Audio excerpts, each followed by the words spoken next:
Do you want to know how you can use the translator in Bing? If yes, then this video is specially for you. Hello and welcome to AI Basics. It's your host back again with yet another interesting tutorial video. In this video, I'm going to teach you how you can use the inbuilt translator in Bing.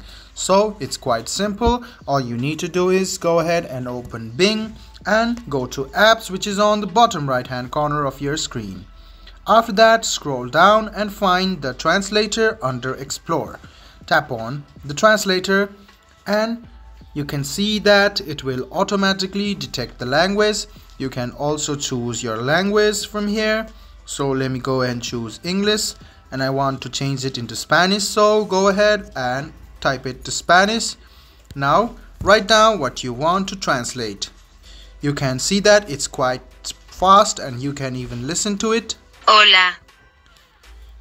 It's quite fast and accurate, guys, so you can write down anything. And then you can see that it will translate it. You can copy the translation and then you can paste it in the desired chat box or your problem. This was a video on how you can use translator in Bing. I hope this video was helpful for you. If you still have any kind of confusion, please do mention us on the comment section down below. Like the video, subscribe to the channel and do hit the bell button for more. Hope to see you in the next video as well. Until then, goodbye, take care and make sure you enjoy.